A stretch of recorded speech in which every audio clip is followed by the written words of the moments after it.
Garbage. Indonesia loves garbage. You know why? Because everywhere you go, you'll see garbage everywhere in Indonesia.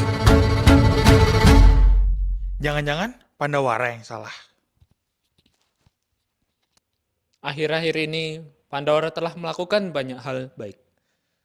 Tapi, apa hasilnya? Sampah di sungai sudah tidak tertolong lagi. Sekarang, wisata Embung Tambakboyo tidak seindah yang terlihat di Google Review. Tidak hanya itu, di 68 sungai lain di Indonesia telah tercemar limbah mikroplastik. 2026, Tambakboyo sangat tercemar. Air tak lagi bersih dan bisa digunakan beraktivitas. Kami memilih lokasi Tambakboyo atas keprihatinan kami terhadap destinasi wisata yang tak lagi menarik. Tambakboyo memang ada petugas kebersihannya sih, tapi kok tetap saja sampahnya di mana-mana. Bukannya membenahi masalah di hulu, justru malah menambah fasilitas yang tidak perlu. Sebagai sesama warga yang peduli terhadap ciptaan Tuhan, kami datang untuk membersihkan sampah dan belajar mengelola sampah dengan para pengelola TPSM Sambelegilor. Para pengelola ini memang masyarakat kecil, tetapi dampaknya yang kami rasakan justru lebih besar daripada proyek-proyek besar pemerintah. Kami tiba di Tambakboyo dengan hanya modal nekat dan bermodalkan sebuah kantong plastik sampah, lalu tekad untuk menjadi Pandawara selanjutnya. Sebelum kami melakukan service learning ini, kami telah mengobservasi tempat ini untuk mencari akar masalah di lokasi ini. Waktu itu juga, teman kami Erik sampai rela masuk ke daerah perairan hanya untuk memastikan apakah aman untuk ditelusuri. Akhirnya, ketika hari itu tiba, dipelopori oleh teman kami Erik, kami bersama-sama turun ke dalam air untuk mengambil sampah-sampah. Lalu, kami juga dibantu oleh beberapa orang dari tim lain yang ikut bermain air bersama kami. Sampah berhasil terkumpul. Dan setelah itu, kami menjadwalkan waktu untuk bertemu bersama para pengelola TPSM Sambelegilor. Setelah kami bertemu, bukannya dipuji, kami dibilang pencitraan. Ya benar sih, ngapain juga kami bersih-bersih di tempat sampah yang udah ada tukang bersih-bersihnya. Bodohnya lagi, kami kira kami sudah jadi pindiwiri. Ternyata kami cuma jadi figur pejabat. Di satu sisi, kami merasa senang karena kami berhasil melakukan service learning ini. Tapi di sisi lain, kami juga merasa gagal karena apa yang kami lakukan hanya omong kosong. Kami mengaku salah dan kami ingin berbenah. Kami mengunjungi TPSM Sambelegilor pada 6 Juni 2026 ini untuk belajar cara mengedukasi pengelolaan sampah yang baik. Di sana, kami bertemu dengan 2 orang penting. Dari mereka, kami belajar bahwa cara terbaik untuk membenahi adalah dengan mengedukasi.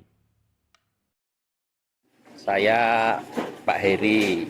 Mungkin sampah itu seringkali kita bayangkan sebagai sesuatu yang menjijikkan, masalah, ingin dibuang. Tapi yang inspiratif di tempat ini, sampah itu justru bisa diolah. Saya terkesan dengan orang-orang baik yang ada di sini, orang-orang yang dengan niat yang tulus untuk melakukan hal-hal yang positif. Meskipun tidak mudah, karena persepsi tentang aktivitas pengelolaan ini terlanjur dipandang negatif. Mereka menganggap pengelolaan sampah ini menjadi satu masalah jika dilakukan misalnya di tengah-tengah perkampungan. Pak Gandung dan rekan-rekan yang membantu ini bahkan sampai mengatakan beri kami waktu 1 tahun kami bisa menunjukkan. Nah, saya berharap teman-teman mahasiswa itu belajar, punya niat baik. Tidak hanya berpikir tentang diri sendiri, tapi kontribusi terhadap masalah masyarakat yang lebih luas. Yang kedua, sesuatu itu tidak harus dengan wah dulu, tampak booming gitu ya. tapi dilakukan secara tekun, sedikit demi sedikit. Saya kira yang terakhir juga dibutuhkan strategi. Jadi Mas Gandung dan para pengelola di sini itu memiliki tidak hanya niat baik ya, tapi punya strategi untuk menjalankan ini dan meyakinkan orang-orang di sekitar bahwa ini adalah hal yang realistis yang bisa digunakan. Sampah rumah tangga yang kita hasilkan itu biasanya mengandung sampah organik dan anorganik. Nah, kalau sampah anorganik seperti botol, seperti kardus, itu cenderung mudah untuk dipisahkan, lalu bisa dijual, ada nilai ekonominya. Tapi kalau sampah organik seperti sisa daun, sisa makanan, itu kadang-kadang tidak bisa dijual atau dinaikkan nilainya. Nah, sampah organik itu juga menjadi penyumbang terkait dengan dampak lingkungan. Karena kalau sampah organik itu dibiarkan membusuk, itu akan menimbulkan bau yang tidak enak di lingkungan kita. Tetapi kalau sampah organik dan sampah anorganik itu dipisahkan, maka semuanya akan menjadi manfaat bagi kita semua. Namun demikian ada banyak kendala yang kami hadapi selama kurang lebih 2 tahun terakhir kami mengolah sampah. Kendala yang pertama dan yang utama adalah kebiasaan masyarakat. Budaya masyarakat kita, terutama masyarakat Indonesia itu budayanya adalah membuang sampah, tidak memilah sampah.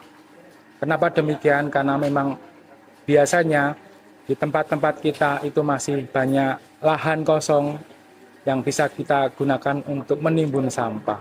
Tetapi kalau kita bicara tentang masyarakat di perkotaan, ini menjadi masalah besar karena tidak ada lahan untuk mengolah sampah.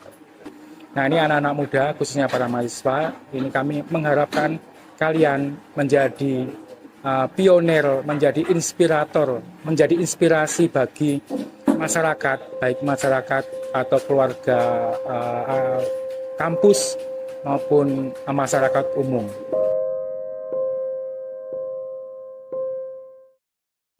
Alone I can do little things.